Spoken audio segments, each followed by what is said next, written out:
Hey folks, how's it going? This is Iron Seagull from the past here, using the power of pre-recorded videos to tell you in the future, which is now technically the present, that there is a free update coming out for The Sims 4 today, and Love Struck, of course, will still be releasing on Thursday. I still plan on doing a full video on this update once I'm back from my vacation for completion's sake, because, yeah, even though nobody's probably going to care about that video by the time it's out, I don't want my vacation to prevent me from ever covering this update when typically I do cover these free updates when they're out. So I'm surprised, actually. This update is looking pretty good, because the past couple of pre-expansion pack updates, like with For Rent and Horse Ranch, they had some nice things, but weren't really, I just didn't feel like they were on the scale of what we usually get for pre-expansion pack updates. But I feel this is a return to form, though I am a bit biased as a Create a Sim enthusiast. This one, for once, feels like it is a bit more geared towards Create a Sim. In the meantime, I actually highly recommend watching Spring Sim's video. He covers it in a pretty concise manner. But in summary, we have the ability to copy Create a Sim items across different outfits, either all at once or just check off individual outfits. Romantic boundaries, eyelashes, though I think in the end I'm probably still going to stick with the Kajiko CC eyelashes I've been using for years. I think they still overall look better, but I'm glad we have an official eyelash system, and maybe CC ones can be updated to take advantage of that.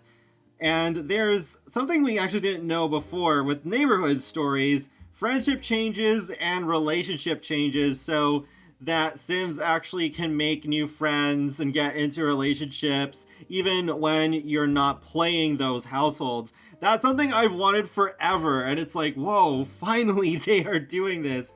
So I think I probably will use those options unless they end up being super buggy. There's also the new partner relationship option in Create a Sim, and they renamed two of the existing ones to be more gender neutral.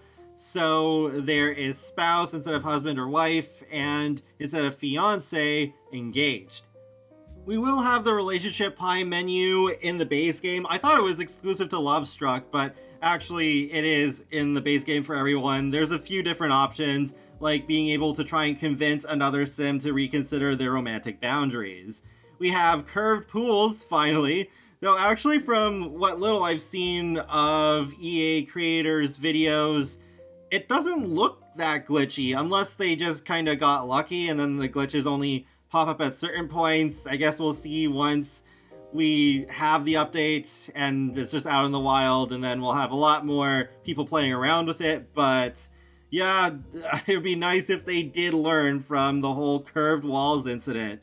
There's not just the one hairstyle that I talked about, the locks, but there's actually three. There's also a medium-length wavy style, and a ponytail that reminds me a little bit of Link's hairstyle in Breath of the Wild. There's new nails and nail swatches, so that's pretty neat.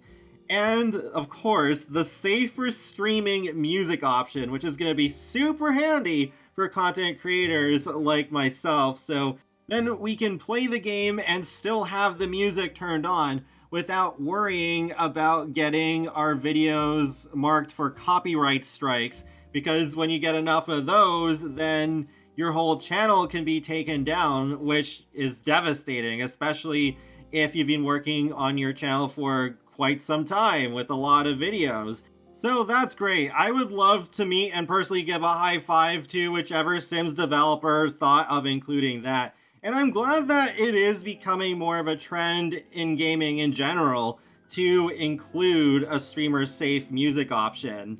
Hopefully the patch notes will be nice and long, because we got a pretty lengthy laundry list, and typically they fit in at least a few more bug fixes that weren't on the laundry list.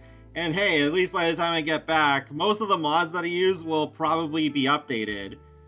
For Love Struck videos, I know I'm going to do an ambient ASMR video of the New World Ciudad Enamorada, because it's basically become tradition at this point. Every time we get a new world, I put out one of those, and I still really enjoy doing those videos. And I'd still like to do your more typical world overview as well, since those ASMR videos just kind of give a different purpose for you to kind of just like relax, maybe fall asleep too. But I still love giving my overall opinions on the world and doing a more thorough showing of them and not just like the nicest, most cinematic angles. A Grayson video I'd like to do. I've kind of fallen out of the habit of doing those recently, but it'd be good to get back into that. With Let's Plays, I don't know. There doesn't seem to be much interest in Let's Plays these days unless it's a one-off. And with For Rent, I didn't even bother because it was so glitchy upon release. And it feels so risky now to start a Let's Play right around a packed launch because there's all these bugs that can happen, and now it gets so bad that they can corrupt your whole save without you knowing. And then if you don't back up your saves frequently, you could lose a lot of progress, and it's just stressful and annoying, and it's, yeah, it makes me miss the older days of The Sims 4 occasionally, even though we have a lot more features now.